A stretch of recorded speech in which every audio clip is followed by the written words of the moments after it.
Everybody, welcome to Storm Talk. Brian Good here on this Thursday. A lot to get to, so let me get right to the board. We have the Saturday system. We'll talk about that. Monday to Tuesday. About a week from today or so, another one. And then perhaps one again as we head toward the 4th or 5th or so of April. Let's break down the current setup, then we'll, of course, branch out from here. Cold this morning. We've had a light freeze in many locations around the area. The cloud cover took too long to get here. That was the fear. We were talking about this in the blog yesterday, that if it took too long to arrive, that we're going to get down to freezing level, and high clouds are just now arriving. But they're here, but they're just now arriving, which means we'll have some sun at times this morning, which is good, but then we got to deal with the warm front, which is actually a little more active than expected. Some elevated showers and some lightning and thunder taking place with this, even showing a bit of mixed precipitation on the radar, but nothing frozen reaching the ground. Everything reaching the ground so far as Carbondale goes into St. Louis has been in the form of rain. And temperatures there, by the way, have been generally in the upper 30s to around 40 and rising. So we're expecting a period of showers out of this. We'll monitor this carefully. Dew points, yes, are low. So it would have to overcome a very dry atmosphere, but it wouldn't surprise me that in time, some areas in Indiana especially could get maybe a little bit of thunder out of that later today. We'll watch it. Either way, it's still a good chance to get up there into the 60s.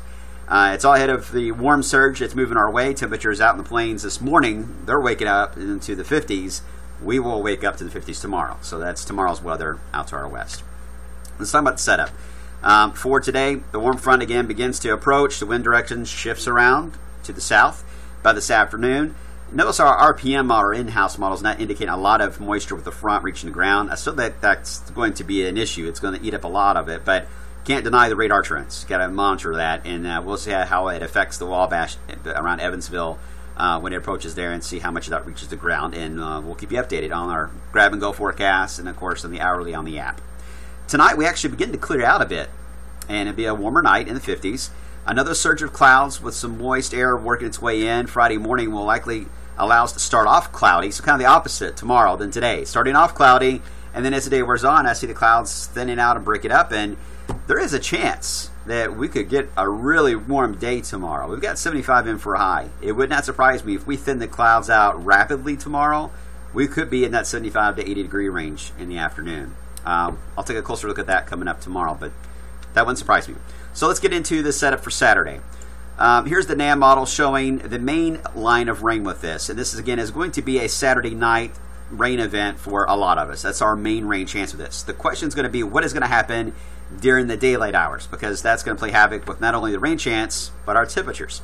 Yesterday it looked like we would have some cloud cover in the area, but enough dry air that the cloud deck would likely be an upper layer cloud deck, likely a cirrus canopy, which you can still get some good amount of heating out of that. So we were pushing more toward the 80 idea, with the more than likely rain coming with this band Saturday night. The trend today has been to add a bit more moisture in the mid-levels, which adds another layer of clouds, a little bit lower in the sky, a mid-layer cloud deck. That can limit your warming a bit. So I did nudge the numbers down slightly below 80, but we don't know if the model's right or not. That's the question. We're only going by models. That's all we can do until we get closer. But if it is a mid-layer cloud deck, then yeah, it may be a little bit more of a struggle to get there to the 80 degree mark, but still a very warm day.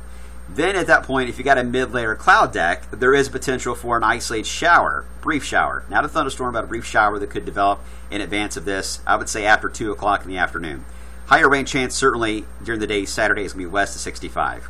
Once we get later in the day and get closer and closer to sunset, everybody's going to be fair game for the rain chance to begin to increase, with the main chance being, I would say, 11 o'clock Saturday night when this actual band of rain and thunderstorms roll through. Notice when you look at the atmosphere as far as the cap potential, where it has a lid on the atmosphere, you can't get anything to develop. That's why the cap looks relatively strong early in the day, and that's the reason why I doubt we'll see much on the radar, and if we did, it wouldn't hardly reach the ground. It'd be very light little scattering of drizzle or maybe a brief shower. Not a big deal. And when it comes to the actual instability of the Cape, that is actually not impressive at all, because it is arriving so late at night. Still, looking at the sounding, there's quite a bit of wind shear. That is certainly prevalent. Helicity is up there for sure. The wind shear is up there. Not off the charts, but there's a good amount of winds with this. There's just not a lot of instability. So we'll monitor that and see. There could be a gusty thunderstorm Saturday night that rolls through, but I do not seem to be in a big deal. Now, not to be ignored, right on its heels, we will have backlash shower or two, by the way, Sunday. But Monday afternoon and Monday night, another low. This one a little more to the south. Has a better potential because its timing being during the daylight hours on Monday in the afternoon produced more instability across the Ozarks into portions of the Ohio Valley, including into wave country. In fact, when we look at the elliptic index, it's off the chain here across Arkansas. This is going to be an active day potentially for Arkansas, Memphis, into Mississippi. But even for our area, we'll have to watch because the wind fields do increase. So we may actually have a better potential or a greater potential for some active weather when it comes to severe weather on Monday afternoon. So don't want that to be ignored as we get closer to the weekend. We'll be watching that. And then the next system after that, again, it's a busy pattern, is going to be, again, next Thursday, maybe Friday. The Euro's got the main low way up here in the Midwest. Strong wind fields moving into our area, so that's a good sign of severe weather and very warm weather. This would verbatim would be in the 80s if you go by the Euro, but the GFS is more suppressed to the south. A lot of wind shear, but it wouldn't be as unstable with it moving through, more of a heavy rain event. So I'm not saying the Euro is right or the GFS is right. I mean, GFS has a tendency to suppress things this far out, and then it'll trend north. The only thing that gives a little bit of credence to the GFS is that the NAO is not exactly overly negative by this point in time. So there is a possibility that the track could go a little more south. That seems to be, too, what the Storm Prediction Center is going to wait on for a better agreement before they outline a risk potential down the road. But we'll keep an eye on Saturday night. Certainly need to keep an eye on Monday afternoon. And then we'll keep an eye on next Thursday and Friday.